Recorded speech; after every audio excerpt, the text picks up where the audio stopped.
20 सितंबर कर्नाटक के बेंगलुरु का वायलीकाल इलाका, जहां एक फ्लैट में एक फ्रिज के अंदर एक लड़की की 59 टुकड़ों में कटी लाश मिलती है। हत्या इतनी बेरहमी से की गई कि उस लाश के सर को भी 3 भागों में काटा गया था। रूम में रखे फ्रिज को जब खोला गया तो उस लाश से कीड़े निकल रहे थे और रूम में 1 मिनट भी रुकना मौत को बुलाने के बराबर था।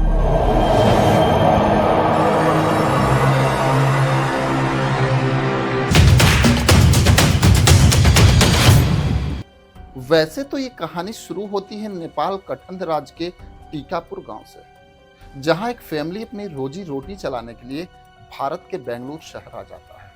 और बेंगलुरु आने के बाद उनकी 2 बेटियां लक्ष्मी और महालक्ष्मी, जो जुड़वा बहनें थी, और एक बेटा जिसका नाम उक्कम सिंह बताया गया। लक्ष्मी और महालक्ष्मी धीरे धीरे बड़ी होती हैं, लेकिन दोनों बहनों का चरित्र सही नहीं था।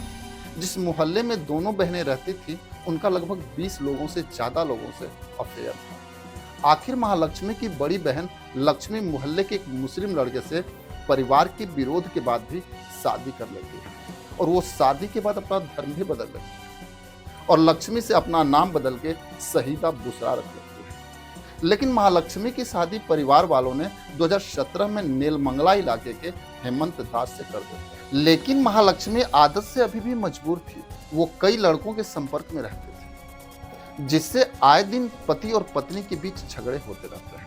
और कुछ दिन बाद महालक्ष्मी एक बेटी को जन्म भी देती है।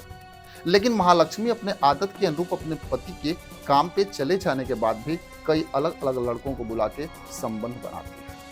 अगर महालक्ष्मी को सही रूप से देखा जाए तो रोज अलग अलग मर्दों के साथ सोने की उसकी आदत सी हो गई। उसके पति हेमंत दास से मोहल्ले के लोग शिकायत करने लगे तो हेमंत दास और महालक्ष्मी का झगड़ा बढ़ने लगा, और आखिरकार महालक्ष्मी ने अपने पति और बेटी का साथ छोड़ दिया।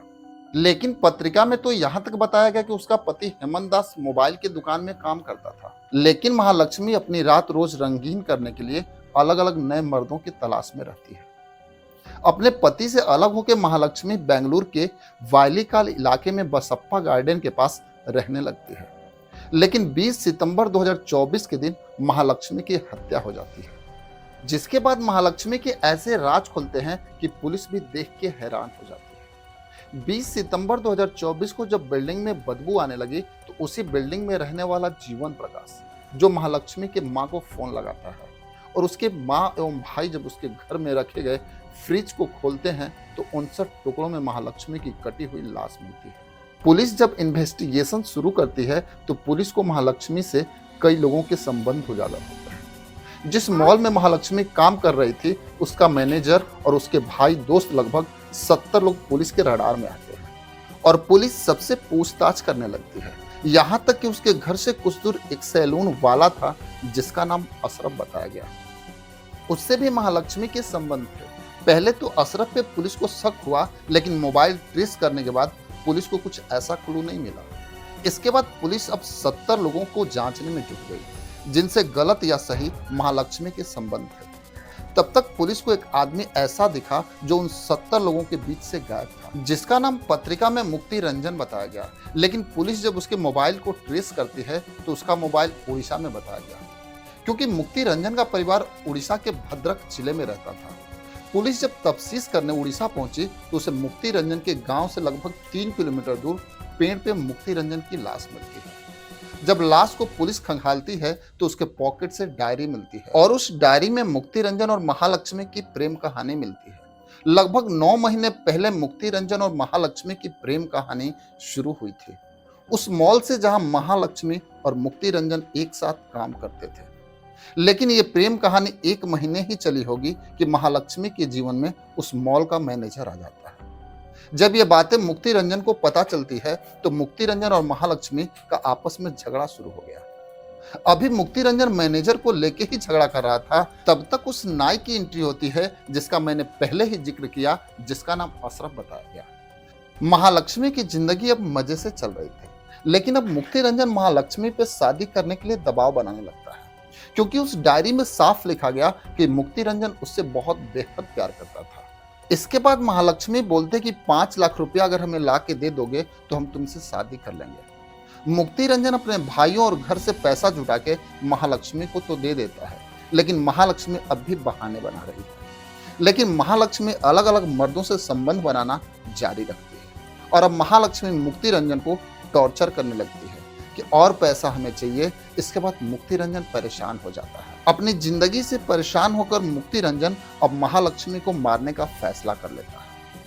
3 सितंबर को वो काली रात जब महालक्ष्मी को मारने मुक्ति रंजन उसके घर जाता है, लेकिन जब उसके दरवाजे पे पहुंचता है तो पहले से 2 मर्द महालक्ष्मी के साथ रातें रंगीन कर रहे थे। जब महालक्ष्मी उसे देखती है तो उससे झगड़ा करने लगती है। ये देख के 2 आदमी वहां से भाग जाते हैं। इसके बाद महालक्ष्मी मुक्ति रंजन को मारना शुरू कर देती है। इसके बाद मुक्ति रंजन महालक्ष्मी को मार देता है, लेकिन अब बात महालक्ष्मी के लाश को ठिकाने लगाने। इसके बाद मुक्ति रंजन उस लाश के साथ 7 घंटे यूट्यूब पे वीडियो सर्च करता है कि कैसे लाश को ठिकाने लगाया जाए, और फिर मुक्ति रंजन बाहर जाकर एक चाकू खरीदता है, जिसका रेपर बाद में महालक्ष्मी के घर से पुलिस को मिला भी। लेकिन पकड़े जाने के डर से लाश को टुकड़ों को फ्रिज में मुक्ति रंजन भर देता है। इसके बाद मुक्ति रंजन 59 टुकड़ों में उस लाश को काट देता है। उसके दिमाग में तो ये भी आया क्योंकि उसने उसके पहले एक सूटकेस खरीदा था। उस सूटकेस में उन टुकड़ों को भर के कहीं बाहर लेके जाने का प्लान था। बाकी आगे अभी भी पुलिस इस केस में इन्वेस्टिगेशन जारी रखी हुई है। खैर, जैसा भी न्यूज होगा हम आपको बताएंगे। तब तक के लिए दीजिए इजाजत, फिर मिलेंगे। जय हिंद।